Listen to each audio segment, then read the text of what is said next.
Friends, कैसे हैं सभी आप सभी लोग। आई होप सभी लोग अच्छे होंगे और आप सभी का स्वागत है हाईवे क्लासेस पर। हमने आपके लिए एक जो है पेन एंड कॉपी पर आपके लिए लाइन और एंगल और उनसे रिलेटेड क्वेश्चंस आपके साथ शेयर किए। अब हम लोग आज इस लेक्चर में पढ़ने जा रहे हैं ज्योमेट्री से ट्रायंगल। ट्रायंगल पढ़ेंगे, त्रिभुज पढ़ेंगे। और त्रिभुज ये हम लोगों ने मेंसुरेशन में पढ़ा है, बट मेंसुरेशन में क्षेत्रफल, परिमाप ये सब चीजें पढ़ी हैं। लेकिन इसमें क्या है, इसमें हम लोग केवल कोण की बात करेंगे। अगर हम बात करें कि त्रिभुज, त्रिभुज क्या होता है, तो त्रिभुज एक ऐसी त्रिविमीय आकृति है इसकी तीन विमाएं होती हैं। तीन विमाएं कह लीजिए या तीन भुजाएं कह लीजिए, और ये तीनों भुजाएं आपस में जुड़ी होनी चाहिए तो त्रिभुज कहलाएगा। त्रिभुज है इसका मतलब इसके तीन भुज हैं और साथ ही साथ इसके तीन कोण हैं। एक कोण A है, एक कोण B है, एक कोण C है। और इन तीनों कोणों के अगर हम योग की बात करें कि त्रिभुज के तीनों कोणों का योग कितना होता है 180। कोण A, कोण B, कोण C बराबर 180 डिग्री। सबसे पहली बात और सबसे इंपॉर्टेंट बात कि त्रिभुज के तीनों कोणों का योग 180 होता है। मान लेते हैं ये 60 है, ये 40 है, तो ये कितना हो जाएगा, तो 60 और 40 80, सॉरी 60 और 40 100 और 100 ये वाला कोण कितना आ जाएगा 80 आ जाएगा। तो इस प्रकार से हम लोग कह सकते हैं कि त्रिभुज के तीनों कोणों का योग 180 डिग्री होता है। पहली बात ये है त्रिभुज की। अच्छा, आगे बात करें तो एक इसका आता है बहिष्कोण। अंतःकोण जो अंदर बनेगा, बहिष्कोण वो कोण होगा जो बाहर बनेगा। किसके बाहर बनेगा, त्रिभुज के बाहर। तो ये बहिष्कोण क्या होगा, जैसे अगर हम एक ये त्रिभुज बनाएं और ये वाली भुजा आगे बढ़ा दें, जैसे इसका नाम है A, B, C और ये साथ ही साथ D। तो अगर इस BC को D तक बढ़ाया जाए और ये जो कोण बना है ACD, ACD का मान बताना है, कोण ये वाला बनाना है कि कोण ACD किसके बराबर होगा, तो कोण ACD जो है वो कोण A और कोण B के बराबर होगा। किसके बराबर होगा, कोण A प्लस कोण B। इसका मतलब कोण A प्लस कोण B। या आप कह सकते हैं कि अपने पास वाले को छोड़कर इन दोनों के कोणों का योग होगा, वो इस बहिष्कोण के बराबर होगा। और साथ ही साथ अगर मान लेते हैं जैसे अगर ये 40 है और ये 50 है, तो इसको 50 ना रख के हम लोग इसको 70 करते हैं। तो ये 40 है, ये 70 है। तो अगर आपको ACD मतलब ये वाला कोण चाहिए तो 40 और 70 कितना आ जाएगा, 110 आ जाएगा। अन्यथा आप ऐसे भी कह सकते हैं कि आपने देखा होगा लाइन में कि ये वाला जो एंगल होता है वो कितने का होता है 180 डिग्री। इसका मतलब पूरा एक लाइन जो होता है वो कितना होता है 180 डिग्री का होता है। पूरा लाइन कितने का होता है 180 डिग्री। जैसे अगर हम बात कर लें कि इन सभी कोणों का योग कितना होगा 180 होगा। क्वेश्चन इस पे भी बन सकता है। अगर जैसे ये सवाल है, ये 40 है, ये 50 है, तो पूछ लेंगे ये कितना है। तो अगर ये 40 है, 50 है, 40 50 90, तो इसको भी कितना होना चाहिए 90, क्योंकि इन सभी कोणों का योग कितना होना चाहिए 180। एक लाइन जो होती है वो 180 डिग्री के बराबर की होती है। ओके, इतनी बात समझ पाए क्या, ठीक है। तो एक लाइन 180 डिग्री के बराबर होती है, एकदम समांतर सीधी लाइन, बिल्कुल बात हो रही है। तो अगर अभी आपने जाना कि हम लोग इसको प्रूव भी कर सकते हैं। अगर अभी हमने जाना कि त्रिभुज के तीनों कोणों का योग 180 होता है, तो 40 और 70 110। 110 तो ये बचा कितना भाई, त्रिभुज के तीनों कोण 70 हो गया भैया। इन सभी का योग कितना होना चाहिए 180। तो अगर ये 70 का है, मान लेते ये हमें भूल जाए, ये हमें नहीं मालूम। अगर ये 70 का है और पूरी की पूरी लाइन 180 की है, तो ये कितने का बचा 110 का बचा कि नहीं बचा। जैसे अगर ये वाला कोण 70 का है तो ये वाला कोण कितने का होगा 110 का होगा, क्योंकि इन दोनों का कोणों का योग 180 के बराबर होगा। एक लाइन कितने के बराबर होती है 180 के बराबर होती है। अगर हम बात करें इस वाले कोण का, ये जो पूरा गोल गोल बना है, ये 360 के बराबर होगा। एक पूरा अगर गोल गोल होता है तो वो 360 के बराबर होगा। तो आप समझ पाए कि बहिष्कोण जो है, बाह्य कोण जो है वो अंतः अपोजिट अंतः कोणों के योग के बराबर होता है। बाह्य कोण क्या होता है? अपोजिट अंतः कोणों के योग के बराबर होता है। अपोजिट अंतः कोण, ये अंतः कोण है, इनके योग के बराबर होगा। अगर हम पूछे ये वाली, अगर हम बनाएं तो अगर ये वाला कोण पूछे, कौन सा कोण पूछे? ये वाला कोण, तो पता है ये इसका नाम दे देते हैं, इसको नाम दे देते हैं ई। अगर हम पूछे ई ए सी बराबर किसके होगा? ई ए सी किसके बराबर होगा? वो इस वाले कोण को छोड़ दो, बचा कोण बी प्लस कोण सी के बराबर होगा। अगर हम ये वाली लाइन यहां तक और बढ़ा दें तो अगर इसका नाम हम एफ दे दें और अगर हम पूछे सी बी एफ, क्या पूछे कि कोण सी बी एफ किसके बराबर होगा, तो इस वाले को छोड़ दो, ए कोण ए प्लस कोण सी के बराबर होगा। अपोजिट अंतः कोणों के योग के बराबर होगा। और आप निकाल भी सकते हैं कि त्रिभुज के तीनों कोणों का योग 180 होता है और 180 से हम लोग एक पूरी लाइन भी 180 की होती है, उस तरीके से भी हम लोग निकाल सकते हैं। इस पर आपसे क्वेश्चन आ सकता है।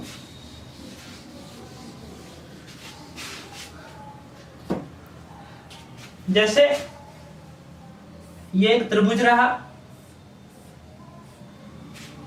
ठीक, और कहा गया कि भाई ये वाला आपका 3x है,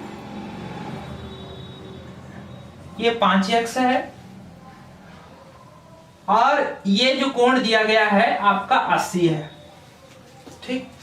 तो अभी आपको बताना है कि ये वाला कोण कितना होगा, ये इसका तीसरा कोण क्या होगा, इसके त्रिभुज के तीसरा कोण क्या मान होगा। अभी आपने जाना कि त्रिभुज का जो बाह्य कोण होता है वो अपोजिट अंतः कोण के योग के बराबर होता है। तो इसका मतलब 5 और 3 8x, ये किसके बराबर होगा? 80 के। तो 8 8 कट गया तो x बराबर 10। अगर x बराबर 10 है तो ये वाला कोण 5 दशांश कितने का हो गया? 50 का। और ये वाला 10 दिया 30 का, तो 50 और 30 80। और त्रिभुज के तीनों कोण का योग 180 होता है, तो 80 निकल गया, बचा कितना? 100। तो इसका मतलब ये वाला कोण कितने का हो गया? 100। ऐसे करके आपसे सवाल पूछ सकते हैं इस तरीके से। अगर आपने कॉन्सेप्ट सीखा है तो आप बता देंगे, ज्यादा आपको कठिन नहीं पढ़ना है। फिलहाल में हम बहुत ही रेयर चीजें पढ़ा रहे हैं, बहुत ही मतलब जो है सिलेक्टेड चीजें पढ़ा रहे हैं। ओके, हाँ, अगर जिन लोगों ने वो अभी जो हमने पार्ट अपलोड किया था 1 घंटे का, बहुत से बच्चे कहने लगे सर जी जो है लेक्चर बहुत बड़ा हो गया। यार बड़ा नहीं हो गया, मैं अपलोड नहीं कर पाता हूँ। अगर मुझे टाइम मिलेगा तो मैं 1 घंटे तक पढ़ाता हूँ, 1 घंटे तक पूरा पढ़ाऊंगा, 2 घंटे तक पढ़ाऊंगा। थोड़ी चीजें सिस्टमेटिक और हो जाए फिर आपसे बात करते हैं। ओके, तो ये तो रहा त्रिभुज की। अच्छा, एक बात तो हम करना भूल ही गए कि अगर आपको त्रिभुज बताना है,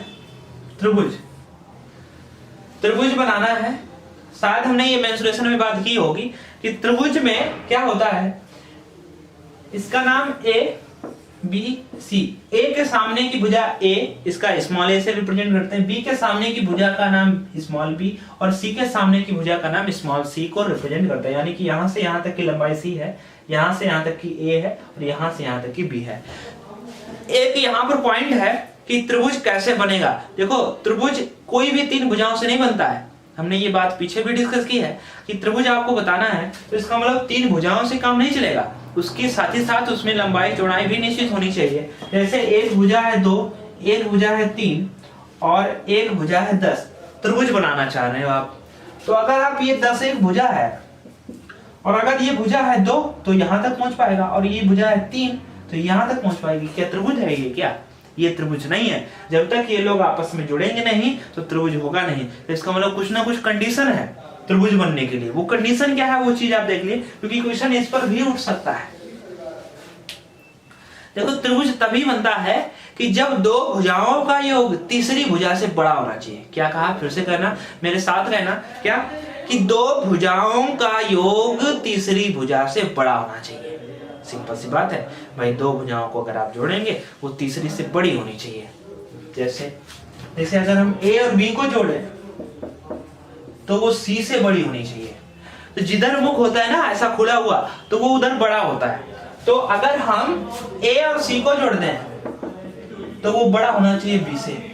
अगर हम बी और सी को जोड़ दें तो वो बड़ा होना चाहिए ए से। ठीक है, इतनी बात आप समझ लीजिए कि 2 भुजाओं का योग तीसरी भुजा से बड़ा होगा। कोई भी 2 भुजाएं हो सकती हैं, कोई भी, मतलब 3 तो भुजाएं होती है त्रिभुज में, इनमें से 2 कोई भी ऐड कर लेगा। जैसे 4 6 12, ठीक है, तो अगर हम देखें कि कोई भी दो भुजाएं ले लें, अगर आपसे ये पूछा जाएगा क्या ये भुजाएं जो हैं क्या एक त्रिभुज बना सकती हैं, ऑप्शन में होगा हाँ, नहीं, कह नहीं सकते, निश्चित नहीं कह सकते, इनमें से कोई नहीं, ऐसे बहुत से ऑप्शन होंगे। तो आपको देखना है कि 4, 6, 12 से क्या कोई त्रिभुज बन पाएगा। तो हम लोग आइए अपना कंडीशन लगाते हैं कि किसी भी दो भुजाओं का योग बड़ा होना चाहिए तीसरी भुजा से। तो देखो बराबर भी नहीं, अगर बराबर है तब भी नहीं बन पाएगा। देखो 4 और 6 10, क्या 10 बड़ा है 12 से? नहीं है, इसका मतलब त्रिभुज नहीं बन पाएगा। समझ गए बात? जैसे अगर हम बात कर ले 5, 6, 12, ठीक, तो हमने जोड़ा कि भाई 6, 5, 11, क्या 11 बड़ा है 12 से? नहीं, त्रिभुज नहीं बनेगा। ठीक ना? 10, 8, 20, अब जोड़ते हैं तो 10 और 8 18, क्या 18 बड़ा है 20 से? नहीं, इसका मतलब त्रिभुज नहीं बन पाएगा। जैसे देखना 6, 5, 15,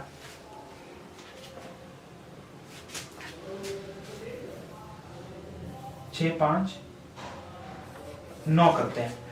तो देखो 6, 5, 11, तो 11 क्या बड़े हैं 9 से? हाँ, 9 से बड़े हैं। तो अभी निश्चित नहीं करते हैं कि त्रिभुज बन जाएगा, और भी तो चीजें चेक करो। तो 9 और 5 14, क्या 14 बड़ा है 6 से? हाँ है। तो 9 और 6 15, क्या 15 बड़ा है 5 से? हाँ है। इतनी बात चेक करने के बाद में एक बात और चेक करनी पड़ती है, वो दूसरा पॉइंट क्या है त्रिभुज बनने के लिए, कि बनेगा कि नहीं बनेगा, ये कहने के लिए सबसे पहला पॉइंट है कि त्रिभुज में किसी भी दो भुजाओं का योग तीसरी भुजा से बड़ा होगा। पहला पॉइंट ये है कि किसी भी दो भुजाओं का योग तीसरी भुजा से क्या होगा? बड़ा होगा। और किसी भी दो भुजाओं का अंतर छोटा होगा, किससे? तीसरी भुजा से। एक ये भी पॉइंट है बनने के लिए कि त्रिभुज ये इंपॉर्टेंट है कि किसी भी त्रिभुज में किसी भी दो भुजाओं का अंतर, देखो ये मॉड होता है, मॉड मतलब जैसे अगर हम कहते हैं कि मॉड 5, तो इसका जो आंसर होगा वो बराबर 5 होगा, मतलब मॉड लगा होता है तो वो जो माइनस है वो बराबर कर देता है, इसका मतलब वो प्लस में ही रिजल्ट रहता है। तो किसी भी दो भुजाओं का अंतर तीसरी भुजा से छोटा होगा, छोटा होगा तो उस तरफ हम लोग मुख नहीं खोलते हैं। और बात कर लें जैसे b माइनस सी, तो तीसरी भुजा कौन सी बची? a, मतलब अब तीसरी भुजा से छोटा होगा, यानी कि b माइनस सी छोटा होगा किससे? a से, इसका मतलब a बड़ा होगा। और a माइनस सी, तो ये छोटा होगा किससे? b से। ये दो पॉइंट है इसमें त्रिभुज बनने के लिए, क्योंकि त्रिभुज ऐसे नहीं बनेगा, दो भुजाओं का योग तीसरी भुजा से बड़ा होना चाहिए और दो भुजाओं का अंतर तीसरी भुजा से छोटा होना चाहिए, इतनी सी बात है। ओके, तो इसी पर एक सवाल है कि 4, 10 और यहां पर x का मान है। तो 4, 10 x में आपको ये बताना है कि x का मान क्या हो सकता है, मतलब इसकी लिमिट कहां से कहां तक है, मतलब यहाँ इसको हम लोग कहां से कहां तक रिप्रेजेंट कर सकते हैं, तो ये हमें बताना है। इसी की सहायता से हम लोग बना पाएंगे। इसको हटाते हैं।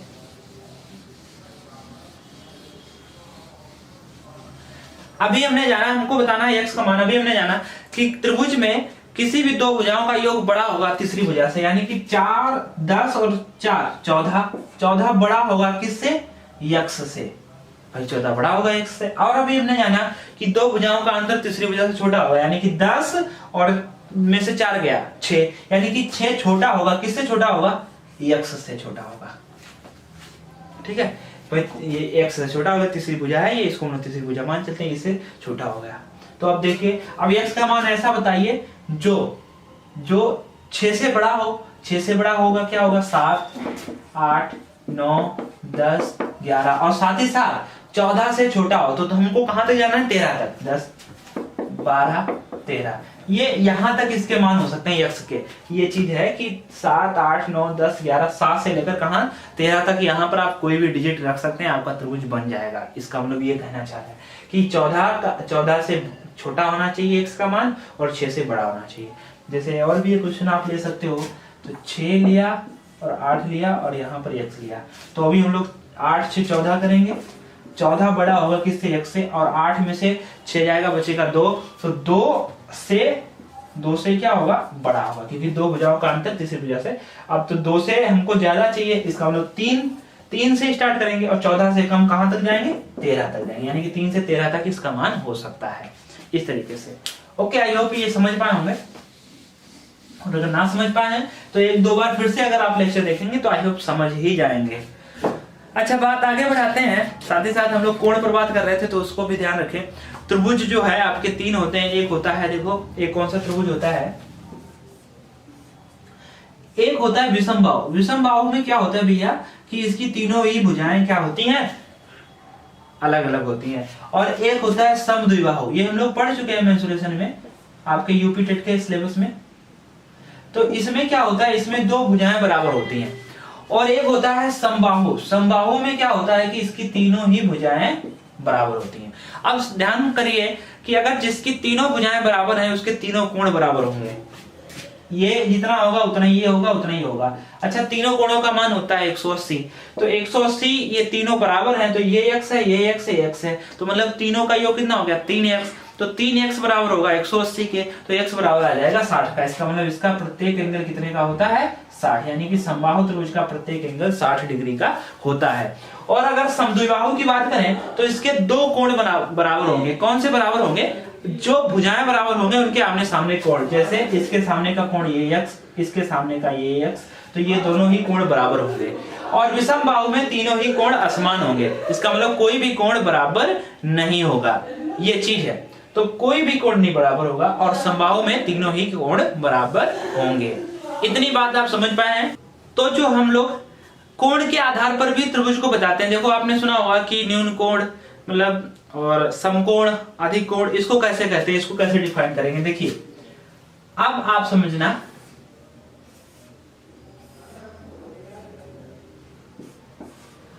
एक ऐसा कोण जिसमें थीटा का मान 90 डिग्री से कम हो, 90 डिग्री से कम हो, उसको हम लोग क्या कहेंगे, न्यून कोण कहेंगे। क्या कहेंगे, न्यून कोण। यानी कि थीटा जो होगा यहाँ पर 90 डिग्री से कम होगा। 90 डिग्री से कम करना है, इसका मतलब 90 डिग्री को बड़ा करना है। और 90 डिग्री को बड़ा करना है तो 90 डिग्री की तरफ मुंह खुला होगा। तो क्योंकि 90 डिग्री को बड़ा करना है, क्योंकि थीटा का मान 90 डिग्री से छोटा, 90 डिग्री मतलब 90 अंश से मान कम होगा थीटा का। ऐसे त्रिभुज को हम लोग क्या, कौन सा त्रिभुज कहेंगे, न्यून कोण कहेंगे। न्यून कोण त्रिभुज कहते हैं। और साथ ही साथ दूसरा बात करें कि एक ऐसा त्रिभुज जिसमें थीटा का मान 90 डिग्री होगा, यानी कि 90 डिग्री के बराबर होगा। ऐसे त्रिभुज को तो आप जानते हैं, क्या कहते हैं, समकोण त्रिभुज कहते हैं। कौन सा त्रिभुज कहते हैं, समकोण त्रिभुज कहते हैं। और एक ऐसा त्रिभुज जिसमें थीटा का मान यानी कि कोई भी एक जो है आपका कोण 90 डिग्री से ऊपर, ठीक है, और 180 से छोटा, 90 डिग्री से बड़ा और 180 से छोटा। भाई थीटा का मान जो है 90 डिग्री से बड़ा, 90 डिग्री से बड़ा, लेकिन 180 से छोटा।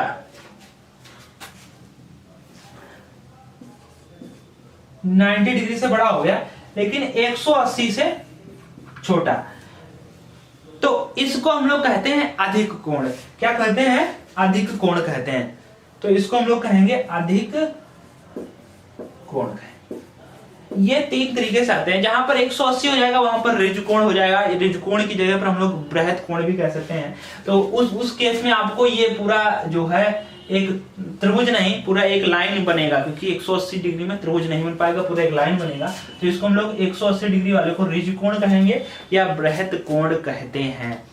ठीक, अब यहां पर बात करें कि थीटा का मान जब 90 डिग्री से बड़ा होगा और 180 से छोटा होगा तो उस कोण को हम लोग अधिक कोण कहते हैं। सवाल अक्सर आता है कैसे, वो हम आपको बताएं। ये तो आप समझ गए कि थीटा, मेन चीज समझना, इसको कोई मतलब नहीं है। तो ये चीज समझनी है कि थीटा का मान अगर 90 डिग्री से छोटा है, 90 डिग्री से छोटा है, तो ऐसे त्रिभुज को हम लोग कौन सा त्रिभुज कहते हैं, न्यून कोण त्रिभुज कहते हैं। और अगर 90 डिग्री के 90 अंश के बराबर है तो ऐसे त्रिभुज को हम लोग समकोण त्रिभुज कहते हैं। और अगर थीटा का मान 90 डिग्री से बड़ा और 180 से छोटा है तो ऐसे त्रिभुज को हम लोग अधिक कोण त्रिभुज कहते हैं। और सवाल आपसे आता है कि भुजाएं दे देता है, क्या देता है, भुजाएं, और भुजाएं देकर कहता है कि बताओ त्रिभुज कौन सा है। ठीक है, तो भुजाएं कैसे देगा, जैसे आपको भुजाएं दी गई हैं 4, 5 और 7, और आपसे ये ज्ञात करा रहे हैं कि बताओ ये कौन सा त्रिभुज होगा। तो आप ध्यान रखें कि जब ऐसे केसेस में हमको 3 भुजाएं दी गई, जैसे कोई भी त्रिभुज है जिसमें 3 भुजाएं होती हैं ए बी सी, तो ए स्क्वायर प्लस बी स्क्वायर अगर ये बड़ा हो जाए, क्या हो जाए, अगर ये बड़ा हो जाए किससे, तीसरी भुजा के वर्ग के, अगर ये बड़ा हो जाए तीसरी भुजा के वर्ग के बराबर, तो ये जो त्रिभुज बनेगा ये न्यून कोण बनेगा। और अगर आ जाए ए स्क्वायर प्लस बी स्क्वायर बराबर सी स्क्वायर, आपने सुना होगा समकोण होता है ना, ये पाइथागोरस प्रमेय। तो जहां जहां पर ये समकोण होता है, जहां जहां पे ऐसा सिस्टम लगता है, उसको त्रिभुज को हम लोग समकोण त्रिभुज कहते हैं। अगर कंडीशन ऐसी आ जाए कि ए स्क्वायर बी स्क्वायर बड़ा हो जाए किससे, सी स्क्वायर से, मतलब छोटा हो जाए सी स्क्वायर से, तो अब ये कोण जो बनेगा वो अधिक कोण बनेगा। इसका मतलब हम कह सकते हैं कि अगर तीसरी भुजा बड़ी तो अधिक कोण, यानी कि अधिक है तो अधिक कोण, और तीसरी भुजा छोटी है तो छोटा कोण मतलब न्यून, न्यून मतलब होता है छोटा, न्यून कोण, और बराबर है तो समकोण, सम मतलब होता है बराबर, समकोण मतलब सम मतलब क्या होता है बराबर, जैसे समबाहु त्रिभुज, इसका मतलब समबाहु त्रिभुज मतलब सम मतलब बराबर, बाहु मतलब भुजाएं, त्रिभुज मतलब त्रिभुज, ऐसा एक त्रिभुज जिसकी तीनों भुजाएं बराबर हो। तो समझ गए, तो अधिक हो तो अधिक कोण, और कम हो तीसरी भुजा तो न्यून कोण मतलब छोटा कोण, और बराबर हो तो समकोण। ओके, तो इसमें बात करते हैं, जो 4 का वर्ग कितना होता है 16, 5 का वर्ग कितना होता है 25, और इन दोनों को अगर हम जोड़ दें तो 5 और 6 11, 2 और 1 3 और 1 4 41 बना है, और 7 का वर्ग कितना होता है 49। तो बताओ कौन बड़ा है, 49 बड़ा है, कौन बड़ा है 49। तो अगर तीसरी भुजा बड़ा है तो कोण कौन सा होगा, अधिक कोण होगा।